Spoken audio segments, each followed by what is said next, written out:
ఆత్మ యొక్క మరో ఇంద్రియమే ఈ సూక్ష్మ శరీరం. ఇతర లోకాలలో విహరించడానికి, ఇతర లోకాల జ్ఞానాన్ని పొందడానికి ఉపయోగపడే సాధనం సూక్ష్మ శరీరం. సూక్ష్మ శరీరం మన చైతన్య పదార్థపు మరో రూపం, మన స్థూల శరీరపు ప్రతిరూపంలా ఉంటుంది. సాధారణ స్థితిలో చైతన్య పదార్థం మన స్థూల శరీరమంతా వ్యాపించి ఉంటుంది. ఎప్పుడు మనం సంపూర్ణంగా విశ్వశక్తిని పొందుతామో, ఎప్పుడు మనకు సూక్ష్మ శరీర యానం చేయాలనే అనుభూతి కలుగుతుందో, అప్పుడు మన చైతన్య పదార్థం సూక్ష్మ శరీర రూపంలో యానం చేస్తుంది. సాధారణంగా సూక్ష్మ శరీర యానపు అనుభవాన్ని ఎరుక లేకుండా నిద్రలో మనం పొందుతున్నాం. వీటినే మనం కలలు అంటాం. ఎరుకతో మనము ఈ సూక్ష్మ శరీర యానపు అనుభవాన్ని పొందే అవకాశం ఒక్క ధ్యాన స్థితిలో మాత్రమే జరుగుతుంది. సూక్ష్మ శరీరం కాల పరిస్థితులకు అతీతంగా ప్రయాణించగలదు. ఎరుకతో సూక్ష్మ శరీర యానం చేసిన తరువాత సరికొత్త కోణంలో జీవిత గమనాలను దర్శించడం జరుగుతుంది.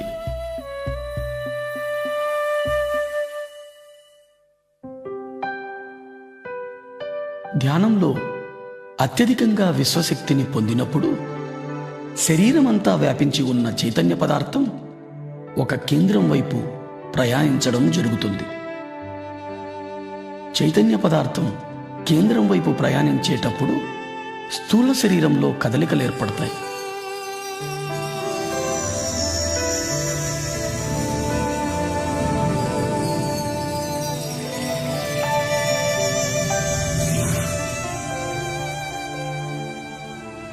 మనం మన శరీరమంతా తేలికైపోతున్న అనుభూతి పొందుతాం. మన కాళ్ళు చేతులు లేవేమో అనే భావన కలుగుతుంది. మన శరీరం పూర్తిగా తేలికగా దూదిపించేలా అనిపిస్తుంది. శరీరంలోని వివిధ ప్రదేశాలలో కదలికలను గమనిస్తాం. ఒక్కొక్కసారి పూర్తి శరీరం తిరుగుతున్నట్లు అనిపిస్తుంది. ఇదే సూక్ష్మ శరీరపు కదలికల అనుభవాలు.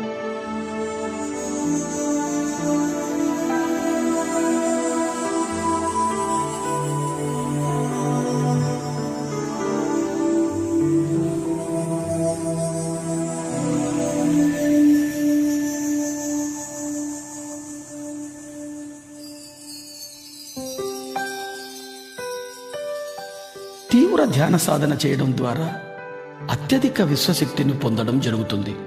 శరీరమంతా వ్యాపించి ఉన్న చైతన్య పదార్థం సూక్ష్మ శరీర రూపం ధరించి విపరీతమైన వేగంతో కదలడం జరుగుతుంది. తద్వారా స్థూల శరీరంలో కదలికలు ఏర్పడతాయి. ఆ కదలికల తరువాత సూక్ష్మ శరీరం స్థూల శరీరం నుంచి వెలుపలికి వస్తుంది.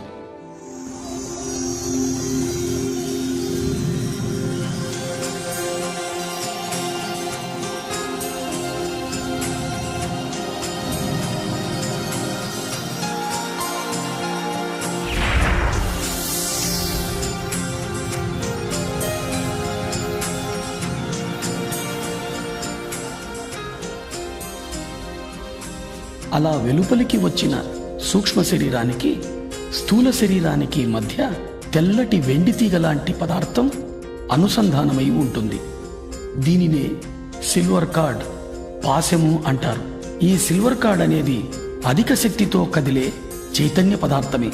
ఇది స్థూల శరీరం నుంచి సూక్ష్మ శరీరానికి, సూక్ష్మ శరీరం నుంచి స్థూల శరీరానికి సమాచారాన్ని చేరవేస్తూ ఉంటుంది. సూక్ష్మ శరీర యానం మన చైతన్య పదార్థంతో చేసే ప్రయాణం. ఈ ప్రయాణం అన్ని లోకాలకు చేయవచ్చు.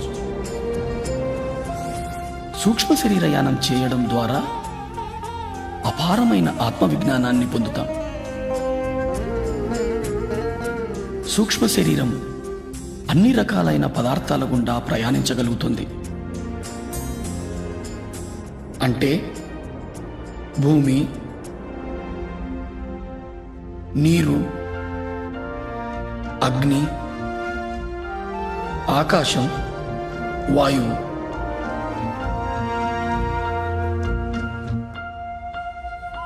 సూక్ష్మ శరీరం అన్ని లోకాలలోనూ ఎటువంటి అడ్డంకులు లేకుండా విహరించగలుగుతుంది.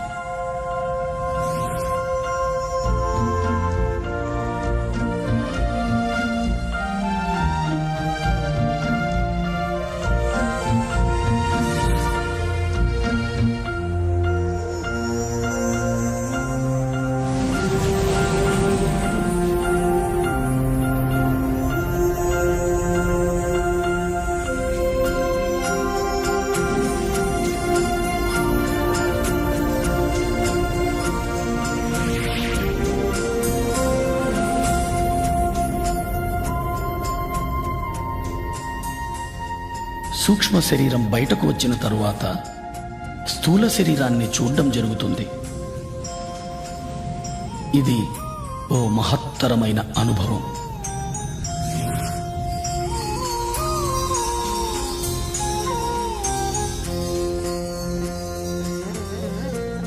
ఈ అనుభవం తరువాత సంపూర్ణంగా నేను స్థూల శరీరం కాదు, స్థూల శరీరంలో వసిస్తున్నాను అనే విషయాన్ని స్పష్టంగా అవగాహన చేసుకోగలుగుతాం.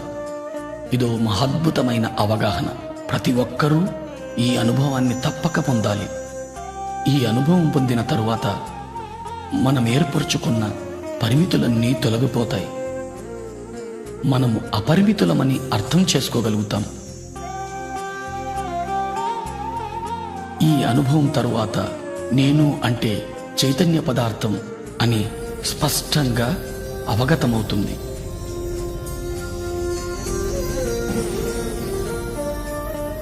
సరికొత్త కోణంలో జీవితాన్ని దర్శించడం మొదలవుతుంది.